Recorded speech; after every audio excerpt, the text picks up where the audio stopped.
I got all these thoughts running through my head. So just think out loud. So here's the theme that we see with my social media is I post a lot of stuff that's like, stand up for your rights, anti-government, expose the corruption, all that kind of stuff, right?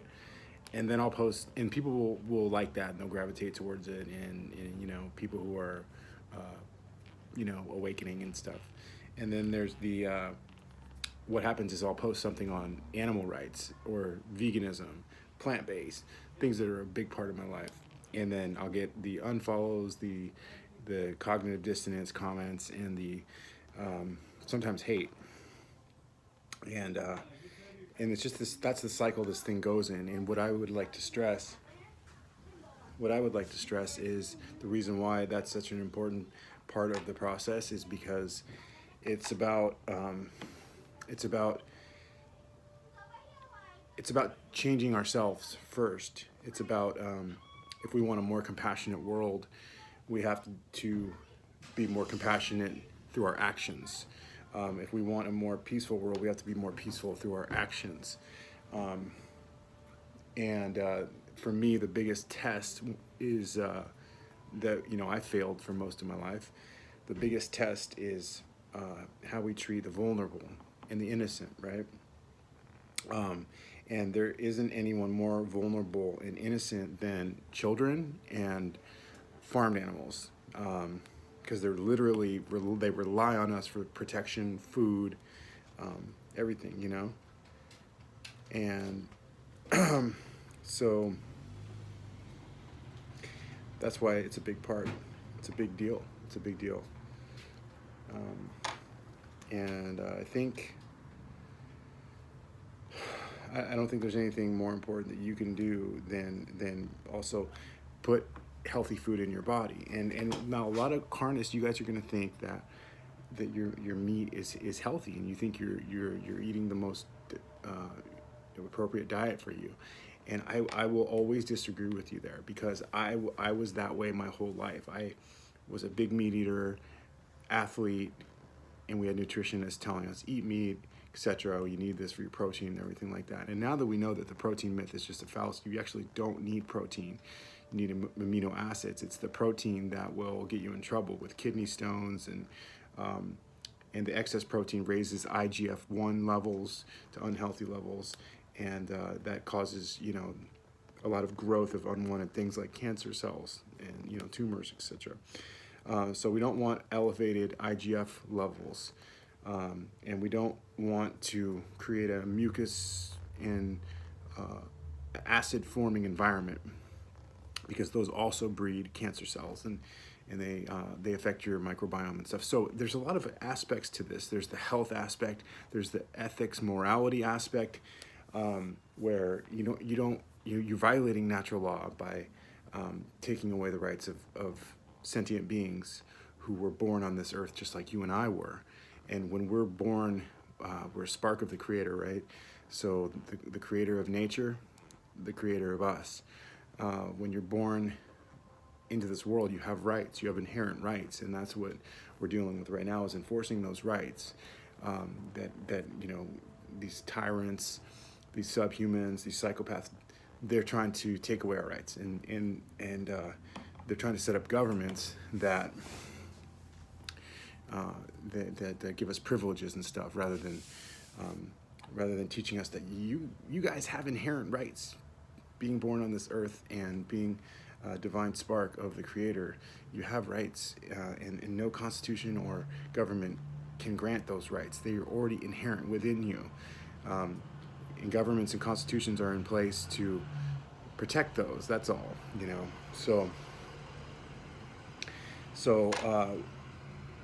what typically happens is, because it's such an important part of my life and my ethical standpoint, and morality, etc., I'll post stuff like that, and I'll feel good, like, I finally got that stuff out that I've been wanting to post for a while. And then I'll get all those comments and unfollows, and it's like, oh, okay, well, I don't want to turn away people, but at the same time, you look at the suffering of these animals, and it's really bad. It's really bad. We're putting these animals through living hell.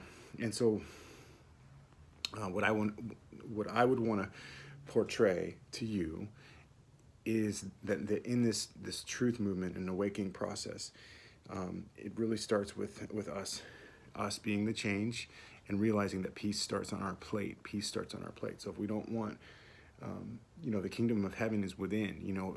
I feel like everyone's looking outside themselves. Look outside for, a germ's going to attack you from outside. We have to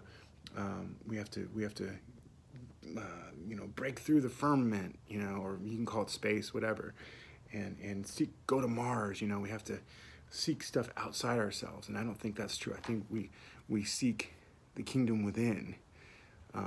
The divinity is within us. The Creator's within us, and so if we just know thyself and seek to know ourselves a little bit better, and know the Creator a little bit better too. Pray, have a spiritual relationship, have a good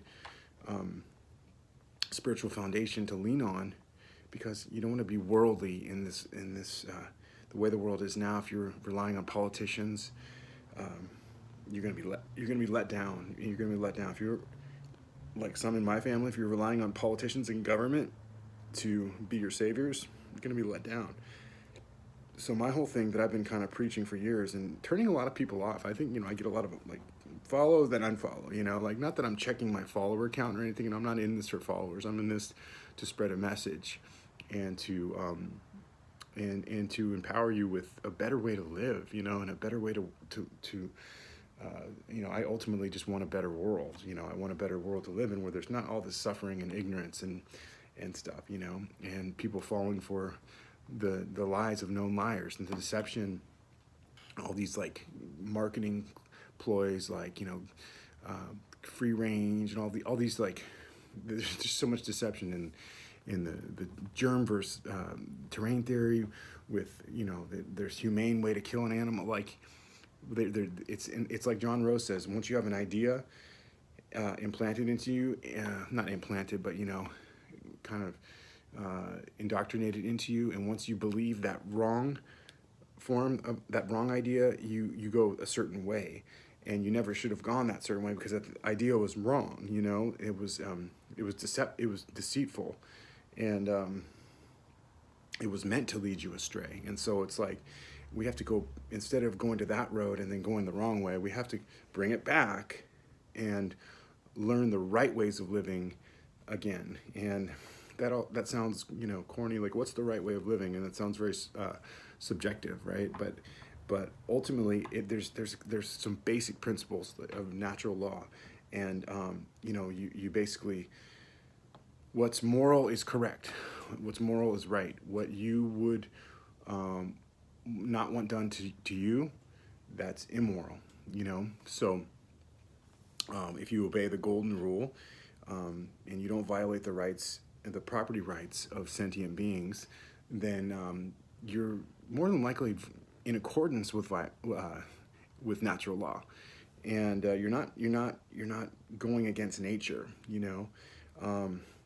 We're not wild animals. We have a different moral compass. Animals don't have any sort of morality that they are like judged by, or they have to act according to.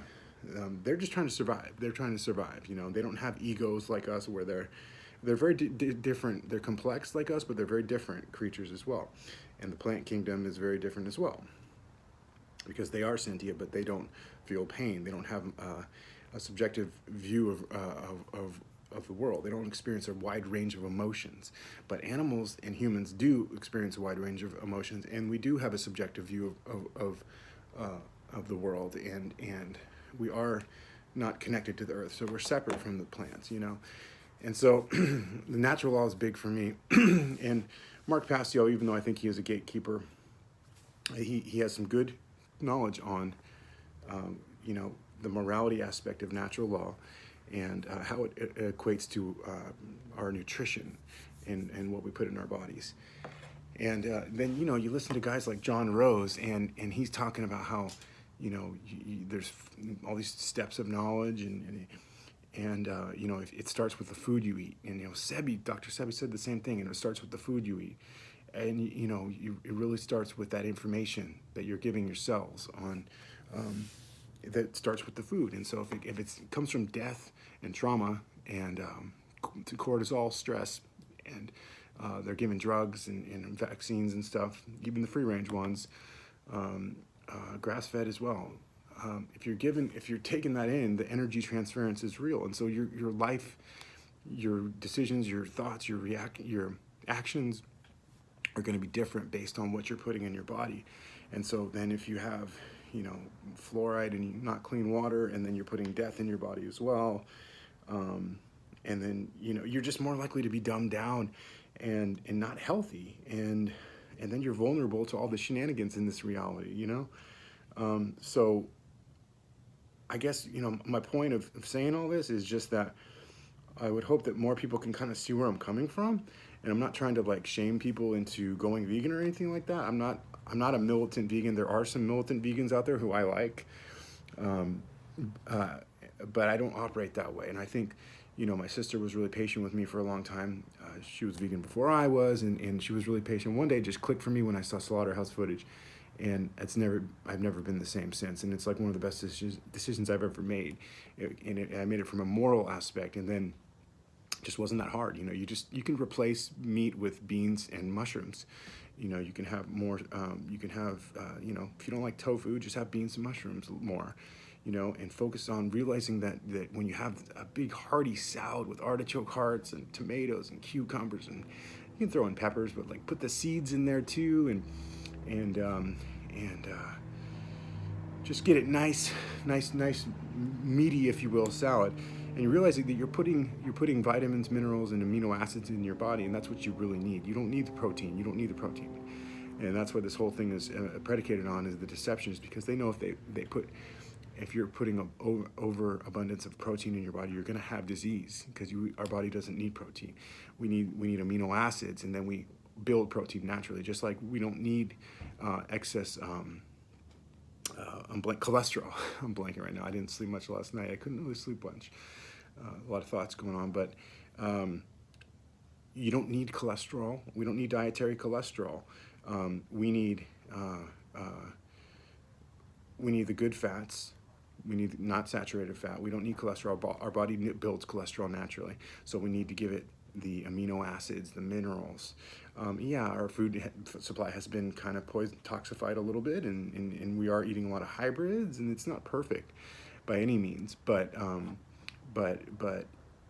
we are adapted. It's our species-specific diet to eat plants, and if you can grow your own food, it's a lot better, to grow your own vegetables. Not everyone can do it, but I recommend trying to eat organic.